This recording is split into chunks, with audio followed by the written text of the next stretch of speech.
Welcome to Fairy Tale Flip. I believe this is our episode 5, our 4th episode together, but episode 5 of Fairy Tale Flip. I'm Vanessa Y. Rogers, and my co-host is Donna Lee Fields from Doorways to Learning. That's her podcast, but she also has Scaffolding Magic, which is her business, and you can find that website. It's just www.scaffoldingmagic.com, right?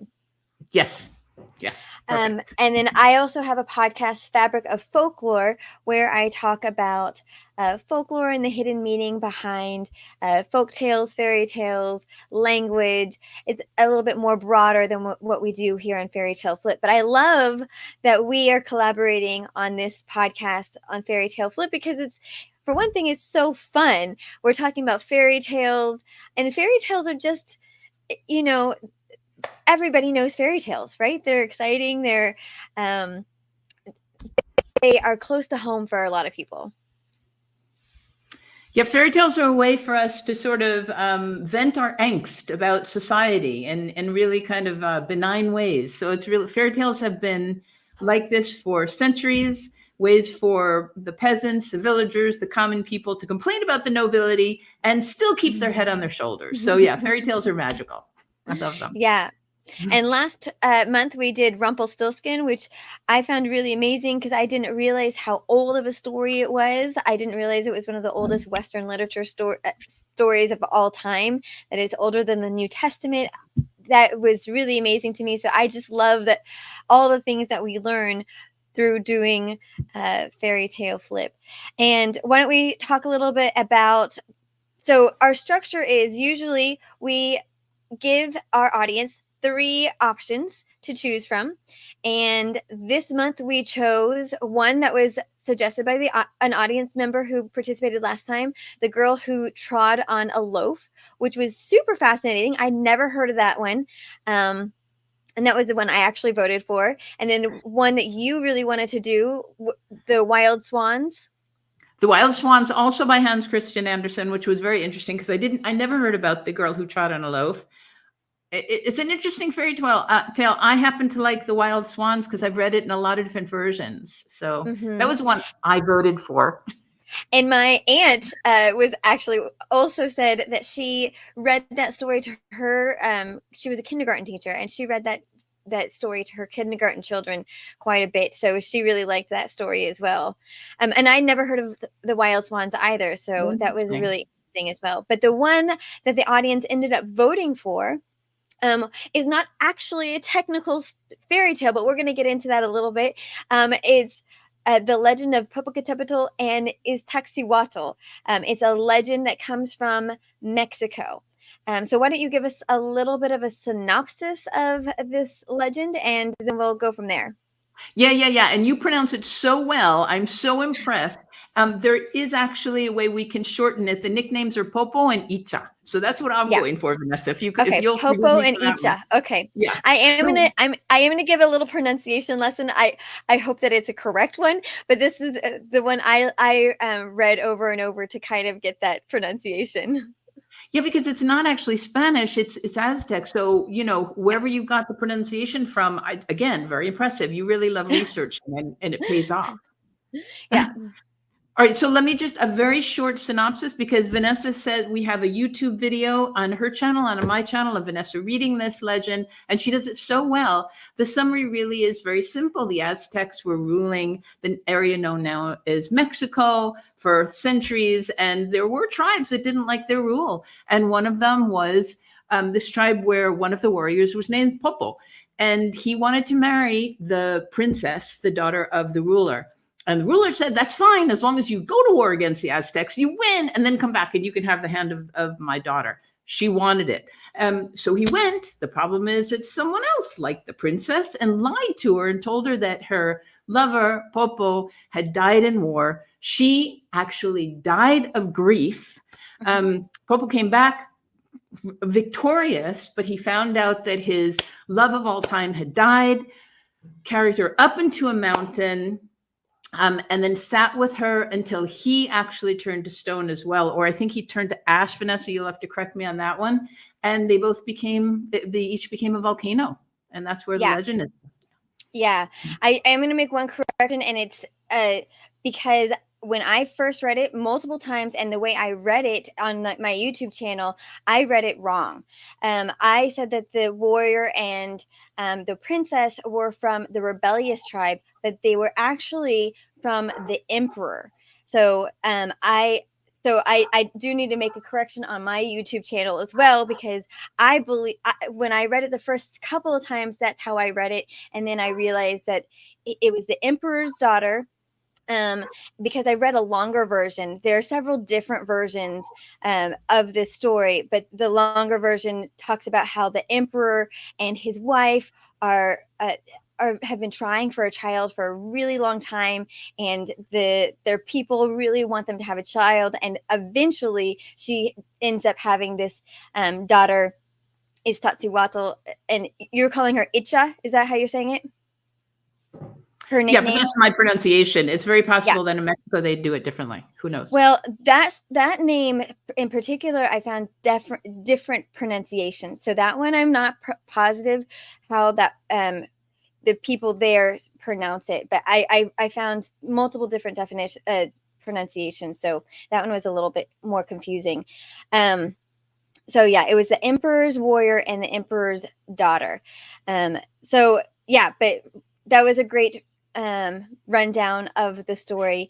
And but so before we get into the what we got from it, I'm going to give a little bit of a pronunciation lesson for anyone who's interested, because I thought it was really once you get the name, especially the warrior's name, it's really fun to say. I've been like going around the house and just saying Popocatépetl, Popocatépetl, Popocatépetl, because it just like rolls off the tongue, and it makes me really like curious about their language, and because it sounds very sing-songy. It has 7 syllables, which is one reason why it's so hard to say.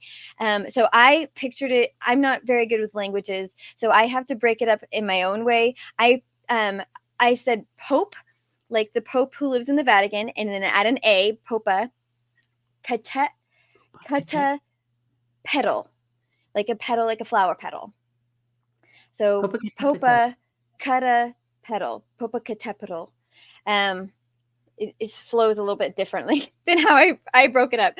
And then Iztac, it was Iztaccíhuatl. Iztaccíhuatl is the princess's name. And that's the full name. But you're right that a lot of people just call them by their nicknames because they are very long and arduous. Yeah, but it's nice. So now, thank you so much for that. That makes it much more doable. And then the next thing you're probably going to go into is the point of this podcast. The reason we both love it so much is that we love to read and find and discover the hidden meanings. And because the legend is a little different, so I think it would behoove us to first distinguish between a fairy tale and a legend, and so that our listeners understand the hidden meanings are not necessarily going to be in the story, but rather the connection to the story and where the legend was told.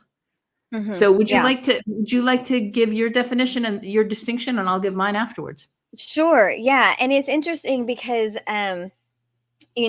when I describe what folklore is, I'm just realizing my light's not on me. When I describe what folklore is, and I went to the American Folklore Society when I was originally trying to figure out for my podcast, every folklorist has a different definition. So the same is true for a lot of these different genres. So it's, I think of folklore a lot of as like a ball of yarn, and it's all kind of intertwined and twisted together. So it's sometimes hard to distinguish between the different lines. But my understanding is a fairy tale is generally written by an author. It gets a little confusing because we classify the Grimm's brothers fairy tales as fairy tales, but really they were oral tales told over and over again. And then the Grimm's brothers wrote them down. So they are actually classified as folk tales because although they were written down by the Grimm's brothers, they were not imaginated. They weren't imagined by those brothers. But Hans Christian Andersen is one of the more famous of the European fairy tale authors, which is why we had the Wild Swans and The Girl Who Trod on a Loaf. They were both written by him, and I'm not sure if he got any of his ideas from folk tales himself, but it's very likely that he pulled from folk tales. So generally, fairy tales have a supernatural element. They are not rooted to a time and place. They start with once upon a time in American, at least in English, but they have a very strict structure. Once upon a time, they lived happily ever after. There's some magic elements that happen in the middle. There's archetypes. There's a villain. There's a protagonist, and those are the main characteristics of a fairy tale versus a folk tale, for instance. Whereas, and Vanessa, if you don't mind, I'm just going to interrupt you for 1 second because it's a really important point that you probably already know, but you're not saying in this moment, is that the fairy tales written down by the Grimms were actually written in such a way that the parents could then tell the story to their children, even though they were still pretty gruesome. Before the Grimms wrote down the fairy tales, they were really only told from adult to adult. And again, it was a social statement. The Grimms wrote it down in such a way that they were a little more adapted to children. So, yeah. And now, Absolutely. they're becoming a little more. And we need to spend one whole session on how much we're going to protect children from the realities of life. We've been touching on that subject, but I still have more ideas. So then legends. So a legend is rooted to a time and a place. So this story in particular, takes place during the time of the Aztecs. Whereas if you think about Rumpelstiltskin, it's once upon a time in a place far, far away. We don't know where this place is. We don't know when it is, right? But we know when the Aztecs lived. They lived for a couple hundred years in a very in central Mexico, right? So there is a time and a place. It's rooted. And usually a legend has a character or a place that is true, a real something that's an element of truth, a grain of truth, if you will. If you think of American, even a natural occurrence, which is what this one is about. So yeah. Right. The geography, right? Because the volcanoes in the area are named for these characters, or the other way around, right? The legend comes from the names of the volcanoes. But yes. So that's kind of the difference. A legend has some truth, like Paul Bunyan, for instance, was likely based off of an actual lumberjack. They think that it was based off of a French lumberjack who was 6 feet tall and had really large hands, but 6 feet tall at the time because of malnutrition was actually very tall. He wasn't a giant like, what we have in our stories, but he was tall in comparison to the 5 feet men who were working at the time. Right. And then we also have myths, and we're not going to talk too much about myths right now, but we have fairy tales, we have legends and myths are also tied to more natural disasters than legends. Legends, like you're saying, they're rooted in a geographic area, but a myth, for instance, and I'd love to get into the Greek myths sometime, Vanessa. So for instance, Phaeton is actually the Greek myth about Phaeton and the horse that touches the sun, and the sun comes. Sorry, I'm mixing them up. But when the sun comes down, it's about a comet. It's a comet that actually hit the Earth, I think 12,000 years ago, which is also tied to the fall of Atlantis. So all of these have really interesting ties. Yeah. So I like to describe mythology as the narrative of a religion. So there's always a deity that's involved with a mythology. So you're absolutely right. You're absolutely right. It's connected to a religion and also a natural phenomenon. So perfect. Yeah.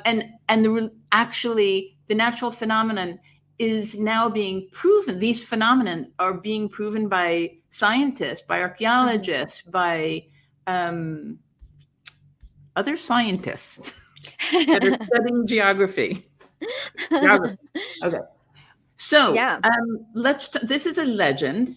So I don't know about you, but I didn't find really deep meanings in the legend itself, in the story itself. But what I found was the tie to the whole spirit of the people who live in the area now known as Mexico, where it's this sort of undying celebration of life no matter what happens. So how about if we start there? What do you think? Yeah, I would love to hear what your initial thoughts were.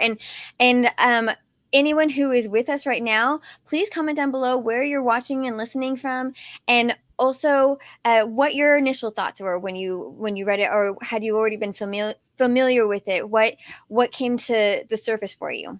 And so, Donna, the same question: what came to the surface for you when you read this story? Well, some people like to say it was Latin America, Romeo and Juliet, which really isn't very accurate. And I think you'll agree with this, because in Romeo and Juliet, she fakes her death, and then Romeo thinks that she is dead, when in this legend, she actually did die. So there's some parallels, but not that many. This one really, for me, had to do with the volcanoes. And I really connected the whole idea with the erupting passions between these two people who truly loved each other, according to the legend. I don't know them. I don't know them now. And the relationship to the volcanoes, where one is active to this day and the other one is not. And the locals there will point out all of the features of the princess lying there on her, what is now considered her tomb. So for me, it was the volcanoes. And so I did a lot of research on the spiritual meaning of volcanoes, and we can go there. Yes, I'd love to hear what you found. Well, it doesn't go as deep as I wish it did, but there are a lot of cultural belief systems about volcanoes. Eruptions can be seen as personal and spiritual transformation. So what I'd like you to do, Vanessa, is, when you're listening to this, and our listeners as well, when I'm saying this, what do these ideas bring up for you? If I say that a volcano eruption can be seen as a personal and spiritual transformation, does that have any ties to the story itself? When we're watching a volcano erupt, which can be seen because one of these volcanoes is still active, it's like a spiritual awakening. The earth, in my belief system, Vanessa, I'm not sure about you, in my belief system, the earth is actually a sentient being. And so the volcanoes are one way that it's a very visible way that she's coming alive. Sometimes she's a little more dormant, sometimes a little more active. And people say that if you sit by a volcano and meditate in front of it, you can harness the power of the volcano and you will experience personal growth. So it's embracing nature's power. What do you think? Well, and I also I think that a volcano really illustrates how much nature is in control of this planet. A lot of times humans, we feel like we control everything, but when nature, like volcanoes and hurricanes and tornadoes, come to fruition, they really show us that, oh no, you're not in control at all. This planet has an opinion, and we're here, and it's important that you acknowledge our presence. And so I think that there's something to that spiritual awakening, but I also think, I'm curious, because the volcano sits right over or near Mexico City, and it's an active volcano, but has it spewed? Did you look at that at all? I didn't find that it had actually like erupted with a lava flow at all within any I don't know. recent. Yeah, I'm not sure how far the lava goes. I just know that there are climbers that climb up to the top, and they only can go during certain seasons. So it regularly does erupt. And I'm not sure if it's just the smoke or if the lava comes out, but they don't go up when it's becoming more active. Well, the one that is named for the woman, and she's sometimes called the white woman because she's always covered in snow, and sometimes she's called the sleeping woman because she's lying down. And if you look at the structure you were mentioning, it looks like her head and her knees and her feet. So it looks like someone is, sleeping there. But that one has been dormant since the 1800s. So that one is, a lot of adventurers like to go hike that mountain for sure. But I didn't know that anyone was hiking Popocatépetl. Yeah, and they say it's not a really fun climb because it's a lot of broken rocks, but they do it because it's famous. then there's, just to finish with what I understand about the symbolism of a volcano is that there's that dual nature where the volcano can be destructive, but it also signifies birth and renewal. So it's kind of fascinating because we have the death of this couple that actually gives life, because a mountain gives life. If we're talking about a sentient being of the planet, even if it's a volcano, there are trees and there are plants on both mountains. And so there was new life created, not human life, but life nevertheless. And then you have to decide, what do you recognize as life? And then we're going to go really deep, Vanessa, because really, I believe rocks are sentient beings as well, but at a very low vibration. So there's a lot of life going on in these two volcanoes that you may or may not recognize. Yeah. So one of the things that came up for me was one of the stories that we did not choose, the donkey skin. What was that? What it was the called? donkey skin. Yep. The donkey skin. The prince in that story as well nearly died of grief. And, you see this multiple times throughout fairy tales, that people die of grief. And, in today's world, you see that more with older couples. Like if a couple has been together for decades and the husband dies, the wife will not live for very much longer because her heart is breaking, and people will say she died of grief. And I find that really,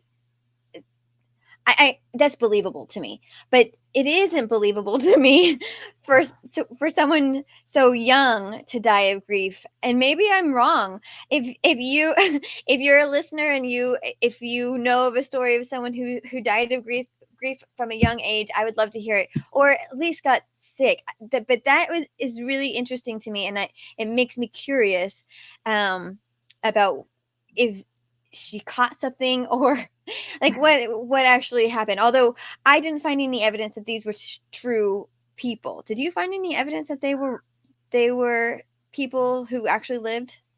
In none of my research did I find that they were real people. However, it's very possible they were. But again, it's just really a metaphor for what I actually wanted to go into. And you just brought it up, is how far do we go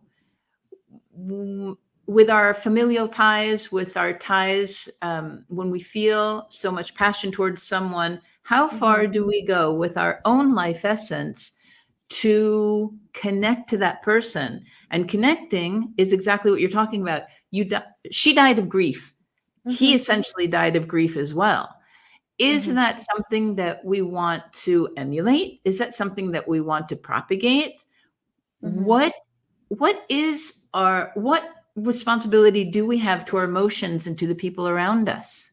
And you brought up Romeo and Juliet, and they're parallels, and they're not the exact story, but I was curious about that as well. And I found that there are multiple, this is a very common theme throughout different cultures. So this story, Romeo and Juliet, the Persian tale of Layla and Majnun, I'm not sure how to say the last name, the Chinese legend of the butterfly lovers. So this is the common story that is heard around the world in different cultures, of young loves dying of grief, of love sickness.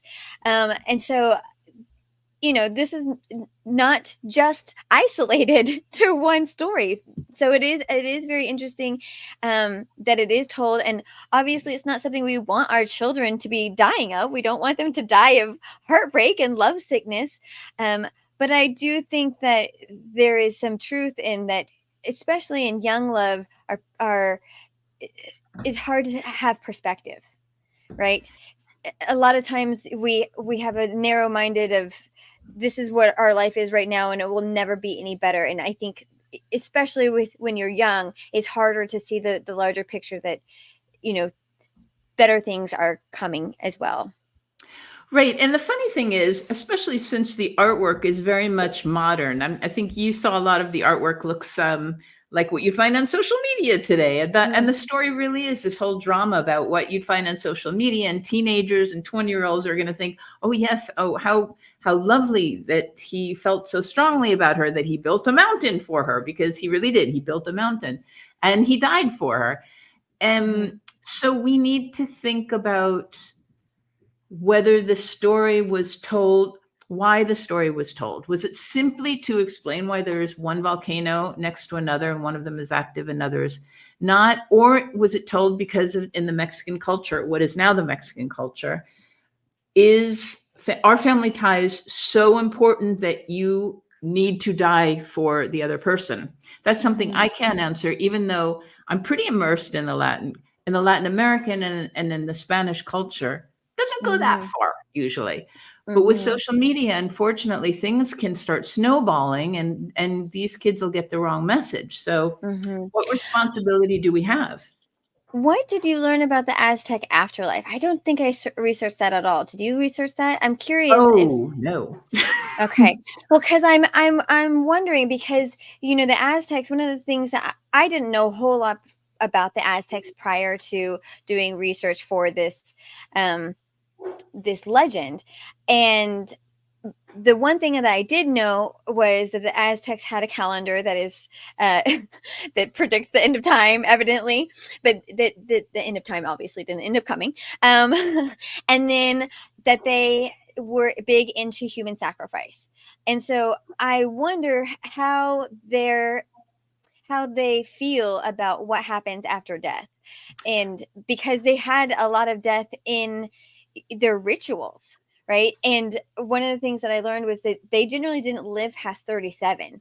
That was the average lifespan, at least. And so they didn't live a long time. So I don't know. I do know some of it. I do know some of it. When I was saying, oh no, it means that I actually do know a little bit about it. And people who are experts on Aztecs, I welcome them to correct me if I'm wrong. But what I do understand, because I've been following someone who has been talking a lot about the pyramids, and what he was saying, he says about the pyramids that they were actually connected to pyramids all over the world. And the Aztecs were one of the people that were connected to the population in Kem, which is now known as Egypt. I'm getting to the whole point, but is now known as Egypt. And these people were actually the people who lived in, what did I just say? The fall of I'll get it. Anyway, the pyramids actually connected people all over the world. And what they knew at that time is that death is an absolute natural part of life, but that we live millions of different carnations. And so at that time, from my understanding, they were not so fearful of death. They knew when they were born, Atlantis, sorry, that's what I was trying to get to. In Atlantis, they were taught, and I believe this is in the Aztecs also, they were taught at the day of birth that you say, one more day until you die. And so they were taught that death is so much a part of life that it was just accepted. Does that mean that you go up on top of a mountain and die with your lover? I don't know. But the view of death is not as taboo as it is in, for instance, the Western culture. I think we need to have more discussion about death in the Western culture. What do you think? Yeah, I agree. I had a guest come on and talk. She lives in Mexico, and she talked a lot about how the funeral process it starts out in the loved one's home. And so people come to the home, and it's just much more up in front, and people are more willing to have conversations about it because it's closer to home. Whereas in American culture in particular, we kind of, we send the body away and it's taken care of by other people, and it's a lot more distance. And so we have more of a fear of death, and also we don't like talking about it as well. So I definitely think that there is value in looking at how other people look at death. I absolutely agree. I mean, I read a lot of stories about legends, let's say Scandinavians, and in Scandinavia, they're very open about it. They talk very openly about this is where I want to be buried, or this is where I want to be my ashes to be thrown. And after I die, this is what I'd like you to do with my things. And so it's from what I understand, a very constant conversation. And as you say, in the United States, you don't talk about it. I started talking about it with my siblings just because things like this are coming up. And I want them to know I'm not scared of it. I believe that we just transform into different energy. And I believe this is what the Aztecs felt as well. We simply transform into different energy. And so we're here, but with these eyes, with the eyes of a human body, we don't see the people that have transitioned into different energy. And when you were saying about the average lifespan, about the Aztecs, that was for all over the world. Before penicillin was invented, people did not live very long. Penicillin at least doubled our lifespans. So, but it's interesting that you know that. I really like to have that fact. Yeah. So did you find any other versions of this story that you found interesting? I didn't find any versions because, just as what we were saying, these legends have to do with an historical event, and in this case, geographical volcanoes, a location. So there weren't other versions of it that I found. Did you find anything? I did. Yeah, there was one I particularly like. So one of them, instead of it being a jealous rival, the soldiers actually believed that Popo had died. They believed that he had died on the field, and so the emperor told his daughter, with like he had a piece of his armor and he had evidence that he had died, but the soldiers were just mistaken about his death. And then there was obviously the one that we told with the jealous rival, and then there was another one that went further with that same jealous rival, and they threw rocks at each other, creating the volcano along the divide. They evidently, at this story, Popo and Isha married one another, and the rival really was still in love with the princess, and so they had a fight with these giant rocks, and it created the Rocky Mountain ranges of the Continental Divide and the Trans-Mexican volcanic belt that lie between the two mountains. And then the Popocatépetl burst into flame. He flung an enormous chunk of ice and decapitated the volcano, or the mountain, that's called Nevado de Toluca. And that is why Nevado is flat-topped with wide shoulders but no head. And conceivably, this legend preserves the memory of the catastrophic eruptions. And so I really like that one, because that one describes even more the entire geographical area that those volcanoes are in. I thought that was really fun. Yeah, that's interesting, because I did see a different ending. I didn't find one that said that they actually married. I love the fact that they actually married, but still it's not really a harmonious ending. And then the other thing that maybe that our listeners might find interesting is, if we're going to go back to the fact that the planet is a sentient being, if you believe that or want to consider it, then the volcanoes that you're talking about, that whole range of volcanoes, if you look at a map, they're followed from the very south of Argentina all the way up to the North Pole, and that is the spine of the Earth. Oh, so really, I didn't realize that. Yeah, it's really interesting, because there's a very short video that I'm going to send you the link so that we can include it in the show notes, that shows the different ways that Earth, the planet Earth, really has all the organs that a human body has. If you look at Africa and South America, they're the lungs. All the water is considered the blood. The heart, the head chakra is at the North Pole, a little south of what we consider the North Pole, because the Earth is on an axis, et cetera, et cetera. And these whole line of volcanoes are considered part of the spine of the Earth. And so, this legend actually supports not only the country Mexico, it supports it as its resilience, their spirit of resilience, but perhaps it also it's so lasting but it gives everyone else hope that when you love enough, you can, you keep going. Yeah. A nice thought, right? Yeah, absolutely. Did you learn anything about the Aztecs as you were going in your research that you thought was interesting to share? Tell me what you found.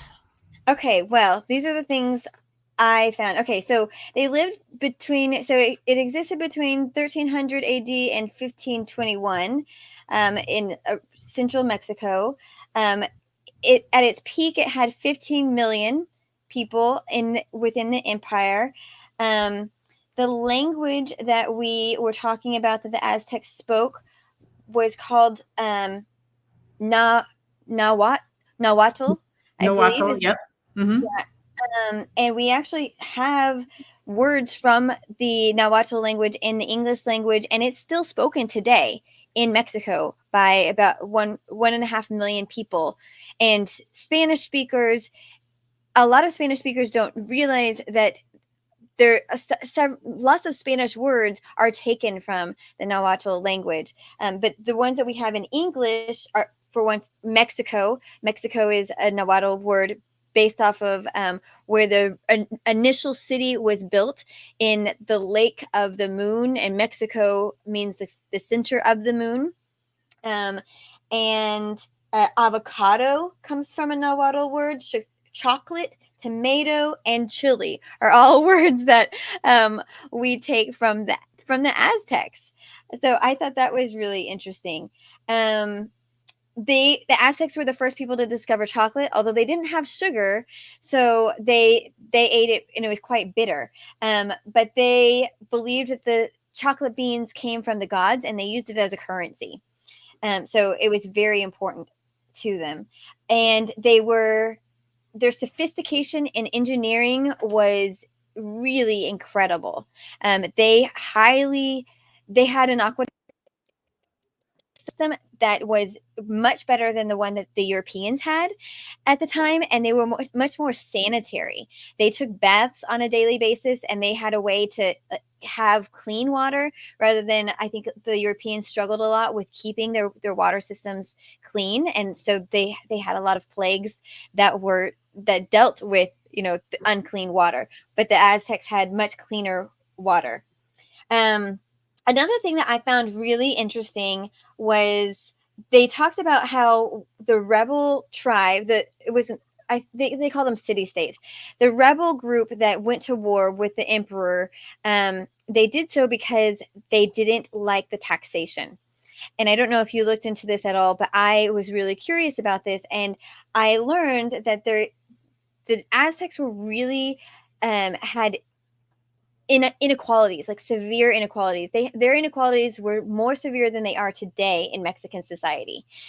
And if you were a rebel group that fought against the Aztecs instead of just bowed to them and said, okay, we will join you, your taxations were higher. And so sometimes the Aztecs would just say, no, you owe us more. And so people were really, really frustrated, especially if they were from originally rebelling tribes. And that was one of their downfalls when the Spanish came, because the city states that felt that they had the inequality, that they were poorer than they should be, sided with the Spanish because they thought the Spanish would treat them better. And Ooh, so, big mistake, right? right, no, they didn't, right? Obviously they didn't, but Yeah. they thought that the Spanish would.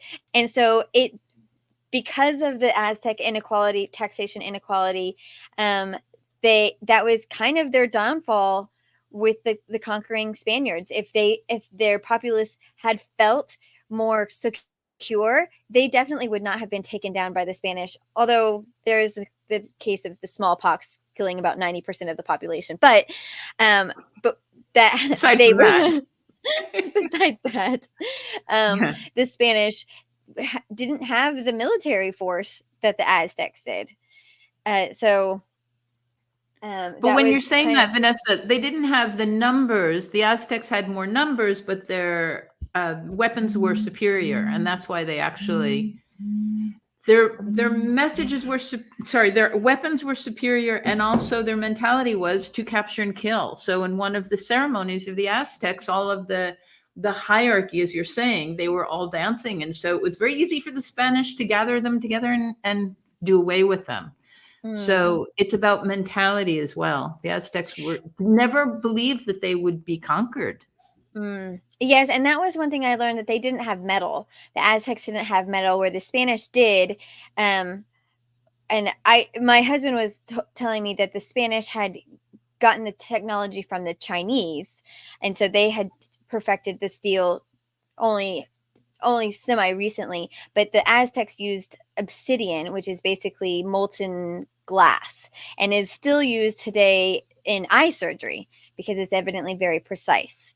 But they didn't have metal. They hadn't perfected the technology of metal.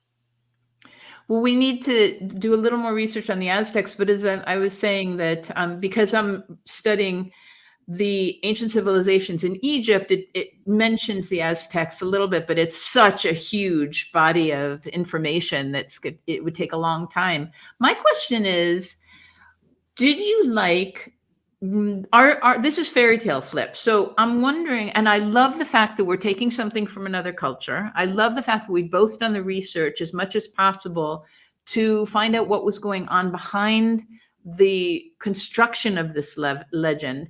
And I'm wondering if you like now having done a legend, or if you really prefer doing folklore and fairy tales. And I'll give you my answer after I hear yours. I thought it was a nice change. I think it was interesting to look at the history of the people, because, like we were saying before, a fairy tale, it isn't rooted to a time. It's not rooted to a place. So it's more about the meaning of the story. Whereas this one, there was a lot more history of the people and what their story meant to them. So I thought it was a nice change. I like having a focus on fairy tales, but I don't mind doing a legend once in a while. What about you? What were your thoughts? Well, I agree with everything you're saying. I mean, this is a legend that talks about pride and unity. And usually in fairy tales, we don't get that. We don't have names usually. And in Hans Christian Andersen, it was another thing with the two that we were considering. There were names where you usually don't have names in fairy tales because they're more ethereal, they're more general. I still like the social commentaries in fairy tales. And even as I'm saying that, I realize that it's going to be, in the end, many of similar social commentaries. And so it really is nice now that we're talking about it, that we've taken a little side trip into legends, because it was nice. I've been to Mexico City. I didn't know anything about the volcanoes. Nobody talked about it, and I think it would have been fascinating to know this whole legend when I was there. So it gives more meaning, right? When you see a volcano and you have a legend around that story, that volcano, you want to know it and understand it better. I feel like having these stories really helps us to connect, and I love that about this legend. I've never been in Mexico City, but I will for sure be very interested in seeing these volcanoes at this time. I live in Texas, so we border Mexico. So I've been to a lot of the border towns, but I've never been to Mexico Central. Right. It's very different. Although, all of Latin America is much more influenced by the United States than, for instance, European countries and Spain. But maybe we need to do this, pretend that we're going on a trip and pick a legend from each country. Well, and I think sometimes it's easier, since we're trying to be intentional in picking stories and fairy tales from different countries, it makes it a little bit more difficult for us to do that and be strict with staying with a fairy tale. And so I think that it's fine, especially when we're dealing with countries outside of our realm of knowledge. Yeah, I agree with that. And I'd love to even branch out into Greek myths, because what I'm finding out from this study of Chem, which is now known as Egypt, is that the Greek myths, actually, all of them have not just a grain, but big balls of truth in them. And they're now considered the gods, the Greek gods, and they're considered these sort of fantastical stories, and yet they all have a lot of truth in ancient history. So let's think about going there as well. Yeah, that's definitely interesting. The Greek mythology is really fascinating. We listen in the car. My children, especially my 8-year-old, loves the Greeking Out podcast. I don't know if you're familiar with that because it's aimed at children, but it's very educational and it's really fun in the way he tells stories. So for any listener who's interested in learning the story of Greek mythology with your children, I definitely recommend the Greeking Out podcast. It sounds wonderful. Sounds wonderful. Really, yeah, it's really fun. Even for me, I enjoy listening to them. I don't even mind if we listen to the same episode over and over again. So before we go, I had one other question, but I want to make sure to remind people that if you're enjoying this podcast, make sure you're hitting subscribe so that you get our notifications when we do this monthly podcast and that you are aware when we do our lives. So make sure you hit that subscribe button, and you can follow along on. Also, you can listen on my podcast, Fabric of Folklore. I put it up as an audio version as well. But I did want to, someone asked me recently on my page what the fairy tale flip stood for. And because I came in after you'd already named the podcast, I wanted to ask you where that name came from. Well, part of it is just alliteration. Fairy Tale Flip, and actually the full title was Fairy Tale Flip Fridays. We were going to do it the first Friday of every month. And it was simply taking a fairy tale and turning it, flipping it on its side and seeing what was underneath what we see on the surface. Exactly what we're doing here, Vanessa, is taking something that seems so simple and so straightforward and showing how there's a lot of meaning behind it. And when the writers or the villagers or whomever put the legend together, because it really does have a progression, there's a lot behind that we inherently understand, but what you and I are doing is bringing it to the surface. So we're flipping the fairy tale and examining the underbelly of it. Yeah, absolutely. And that's how I described it as well. And she said, maybe also, is it the flip side of the different versions? And I said, yes, that as well. That's also part of it. So very good. Yeah. For that explanation. And so we're coming to the end, but we really want to encourage our listeners to, give us their comments, give us their suggestions. What did you think about our topic today? What did you like doing a legend, or do you want us most primarily to stick with fairy tales? What do you like about either one? We want to hear from you about all of these things. What did you get from the story? We love hearing from our audience members, so we really encourage your conversation after the fact. And then we also encourage you to tell us what stories you want us to do for next month. Do you have any ideas about what you were thinking about for next month, Donna? Well, we can always consider the two Hans Christian Andersen fairy tales that we didn't talk about today, or we can go to Greek myths, or we can look, in a different continent and pick another legend, or we can, use one of those for the three choices. So I'd like to try another legend, because just what you're saying, it was really interesting delving in a little bit of the history. Yeah, that was fun. Yeah. So if you have a suggestion, we want to hear what fairy tale or legend you want to hear about, and comment down below if you're watching on YouTube, or comment on my Facebook page. We would love to hear from you.